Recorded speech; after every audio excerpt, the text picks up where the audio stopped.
Dário vai falar para a gente sobre elastografia hepática multiparamétrica por ressonância magnética. O doutor Dário, ele é doutor em radiologia pela Escola Paulista de Medicina e médico radiologista do Fleury. Médico radiologista do Fleury é pouco, ele tira todas as nossas dúvidas, né, aqui dos exames dos pacientes, é um querido. Dário, com você aí a palavra, uma boa aula. Boa tarde a todos, obrigado pelas palavras. Mônica, obrigado ao Dr. Roberto pelo convite, é uma honra participar dessa mesa interdisciplinar. Então, cabe a mim só falar um pouquinho da ressonância magnética na avaliação da fibrose e, na verdade, eu vou falar mais relacionado à doença hepática gordurosa, que é onde atualmente a gente atua mais em relação à elastografia e à quantificação de gordura hepática. Eu não tenho conflito de interesses nessa apresentação. No paciente com doença hepática gordurosa, então, os objetivos dos diversos métodos de imagem são esses, né? Quer dizer, a avaliação da morfologia hepática, a detecção e quantificação de esteatose, de alteração inflamatória, esteatohepatite e evolução para fibrose. Também nós temos que fazer estudo de complicações, como a hipertensão portal, rastrear o carcinoma hepatocelular, e também temos outras possibilidades no mesmo exame, como avaliação de gordura abdominal, avaliação de paniculite mesentérica, enfim, são dados que a gente consegue tirar dos exames de imagem muitas vezes. Quando a gente faz essa avaliação morfológica juntamente com essa análise quantitativa, ou seja, a quantificação de ferro, gordura e fibrose, nós estamos falando de uma ressonância magnética multiparamétrica. Multiparamétrica, obviamente, porque existem vários parâmetros, o morfológico e os parâmetros quantitativos. Especificamente para avaliação da esteatose, a principal técnica atualmente utilizada são técnicas de chemical shift, tá? São técnicas já mais antigas, as primeiras, técnica Dixon, e técnicas novas de 5 ou 6 anos para cá, que são as técnicas com densidade protônica. Qual que é a vantagem da ressonância, tanto na avaliação da esteatose como na avaliação de fibrose, em relação a muitos dos outros testes não invasivos? Primeiro que a gente consegue avaliar grande parte, se não todo o fígado, né? Então, o volume hepático avaliado é um volume muito maior, por exemplo, do que o volume que a gente vai ver numa biópsia, ou mesmo normalmente no fibroscão e algumas outras elastografias. Então, essa é uma vantagem bastante importante. A ressonância permite essa avaliação quantitativa, ou seja, eu dou números em relação à porcentagem de fibrose, a fração gordurosa, a quantidade de ferro e a rigidez hepática. Isso permite um controle evolutivo, né, de uma maneira não invasiva ou pouco invasiva. A gente não tem limitações importantes de IMC, exceto aquelas limitações quando o paciente não consegue entrar no equipamento, tá? E para avaliação da esteatose, essas sequências novas, elas não sofrem interferência da coexistência de sobrecarga férrica que acontecia nas sequências iniciais do tipo Dixon. Obviamente, existem limitações, como a disponibilidade, um custo maior e as contraindicações gerais à realização da ressonância magnética. Com relação à acurácia do método, comparando a detecção de esteatose, a graduação da esteatose com os dados de biópsia, a gente vê que a área sobre a curva é extremamente elevada, principalmente de uma maneira geral, mas principalmente em pacientes sem fibrose. Mesmo pacientes com fibrose, uma área sobre a curva ROC de 86% e de 97% pacientes sem fibrose. Então, a quantificação de gordura é uma classificação bastante interessante, feita pela ressonância, rápida. Tá? Uma coisa importante é quando a gente fala no laudo que a fração gordurosa, por exemplo, é 20%, não significa a mesma porcentagem do que se vê na biópsia. Não é a mesma escala. A grosso modo, o que a gente vai ver na ressonância, o número é 1/3 do que vem na biópsia. Então, se eu falo para vocês que tem uma fração gordurosa de 20, provavelmente uma biópsia vai vir ao redor de 60. Então, essa é uma relação de 1/3. O que é interessante da ressonância, de ao ver todo o fígado, é que a gente consegue ver, por exemplo, padrões de distribuições diversos, né? A gente sabe que tanto a esteatose como provavelmente a fibrose podem, ou muitas vezes, não ter uma distribuição homogênea. E aí você pode ter, inclusive, erro amostral quando você vai fazer a biópsia, por exemplo. Talvez essa seja uma das limitações. Então, aqui alguns casos mostrando para vocês uma esteatose difusa, importante, que aparece nessa imagem com queda do sinal nessa sequência, gradiente fora de fase, que cancela os spins de prótons de água com spins de próton de gordura intracelular. Já nesse caso daqui, a gente vê uma esteatose já comprometendo mais o lobo direito. Veja que o lobo direito está comprometido, teve redução do sinal, e o lobo esquerdo não. Tá? Aqui é uma esteatose geográfica, onde a gente vê áreas poupadas da infiltração gordurosa esparsas, que por vezes podem simular lesões. Em outros métodos, a gente consegue fazer essa detecção. E aqui, eventualmente, casos em esteatose pseudonodular. Então, vejam vocês que realmente simula bastante múltiplos nódulos e a gente tem que usar contraste e outras sequências para avaliar isso. Tá? Uma coisa muito importante é que a gente consegue fazer rapidamente um controle evolutivo quantitativo. Então, por exemplo, esse aqui é o mesmo paciente de 2016 para 2018, ele mudou o estilo de vida, a alimentação, perdeu peso e a fração gordurosa desceu. Caiu de 36%, que para a gente é uma esteatose acentuada a grau 3, acima de 23%, 24% a grau 3, para uma esteatose moderada, uma fração gordurosa de 18%. Aqui só para, nessas sequências altas, para medir, mostrar a medição basicamente é colocar um ROI, ou medir todo o parênquima hepático, aqui nós vemos 20 de fração gordurosa, e aqui vejam que interessante, depois de pouco tempo, esse paciente, após mudança de hábito de vida, caiu para 4, um exame normal sem sinais de esteatose. Com relação à avaliação da fibrose, as palestrantes anteriores brilhantemente já mostraram relacionados sobre o que significa a elastografia e qual que é a questão da rigidez hepática. Só para mostrar para vocês que todos esses métodos que foram falados, inclusive este da ressonância, utilizam essa técnica da elastografia. Um pode ser transitória, outros podem ser elastografia contínua, como, por exemplo, no caso aqui da ressonância magnética. Tá? Basicamente, como é que é feito o exame? É colocado um driver, que parece um tamborim, na parede do hipocôndrio direito, e esse driver vai fazer ondas numa frequência de 50 a 60 Hz, em média. Aí essas ondas mecânicas elas vão se propagar pelo parênquima hepático e, através de softwares, o programa vai mostrar elastogramas, que são representações da rigidez em cores, né? Ondas, as wave images, que é onde você vai ver a penetração da onda, que isso é mais visual, e o próprio programa vai te dar uma área de confidência para você fazer as medidas, porque, obviamente, você tem áreas que a onda não teve uma boa penetração, ou tem áreas periféricas em que a rigidez pode estar aumentada pela cápsula hepática. Tá? Então, o próprio programa vai te dar a melhor área para medir. Tá? Novamente, vantagens semelhantes à da avaliação da esteatose. A gente avalia grande parte do órgão, tá? Ou grande parte do lobo direito. Ela é rápido, a literatura mostra que é bem reprodutível e com sucesso técnico elevado. A gente, na nossa experiência, tem um erro técnico ao redor de 4%, 4 a 5%. E as principais causas disso são pacientes com sobrecarga férrica, que ainda é um limitador para a realização, eventualmente, de uma boa elastografia. O que a gente utiliza em relação à rigidez hepática para o estadio de fibrose essa tabela aqui. Vejam vocês que a unidade é quilopascal, mas não são os mesmos números relacionados ao FibroScan e relacionados à elastografia por ultrassom. Então, isso é importante, a gente coloca essa tabela no relatório, ela vai até 2,5 exames normais e acima de 5 fibrose estadio 4.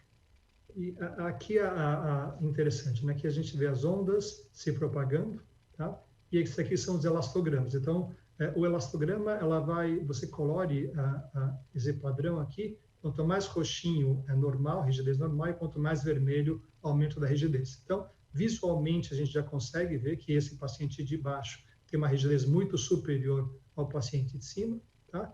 E aqui é a medida. Vejam que eu pego um ROI bem grande, peguei grande parte do lobo direito, uma medida de 2,0 kPa normal, e esse daqui, veja o volume grande de fígado que eu peguei, uma medida de 4,2, ou seja, um F3, F4.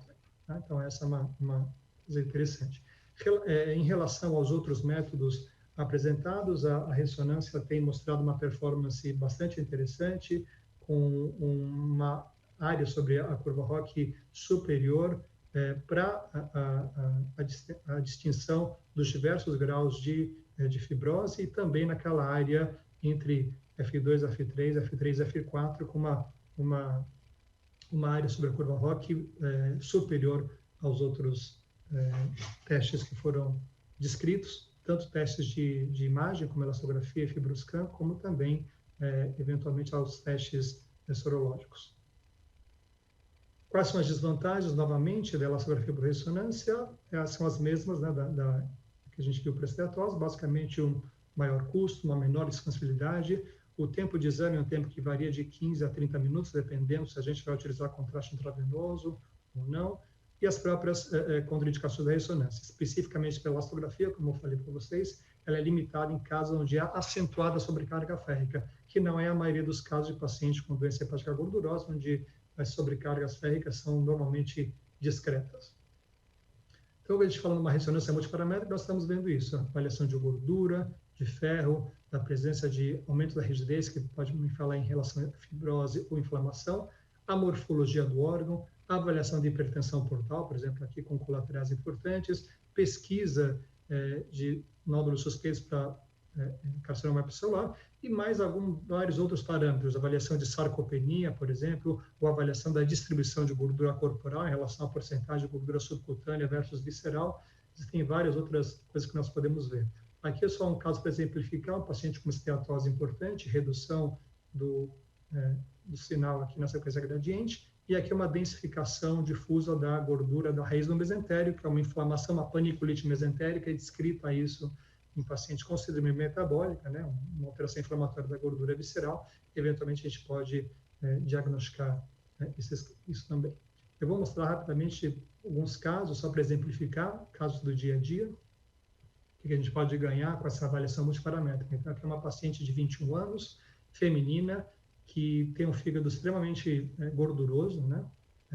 Fígado aumentado, né? O bordo rombo, e uma fração gordurosa de 63%. Isso é talvez uma das maiores que eu já vi na minha experiência. Tá? Isso aqui é muito, muito alto. Tá? Aqui na avaliação do InFace para L3, mostrando a queda do sinal, essa paciente não tem sobrecarga férrica, mas apesar dessa esteatose severa, a elastografia veio normal, ou seja, não há sinais de fibrose nessa paciente.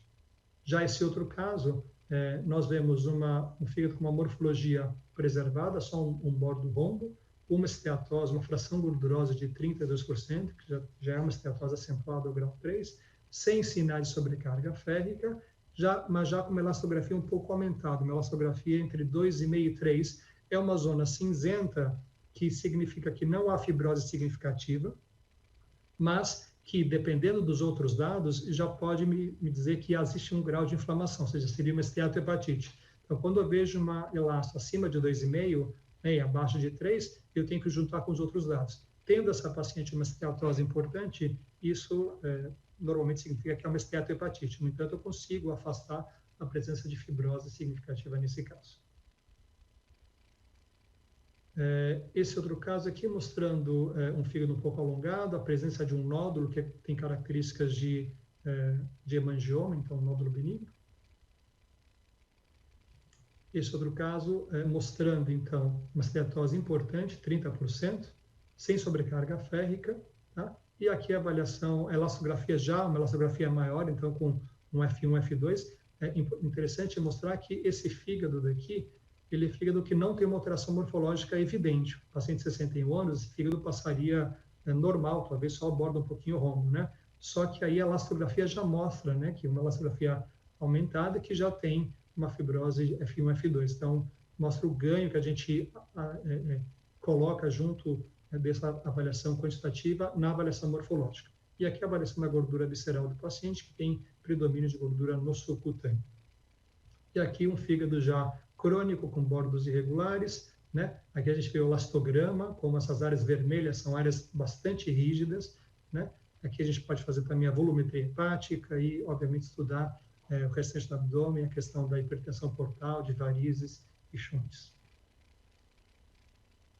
Esse paciente é um paciente que é jovem, com uma hepatomegalia importante, um antecedente de uma cardiopatia congestiva, e aqui a gente vê a correlação dos elastogramas, né?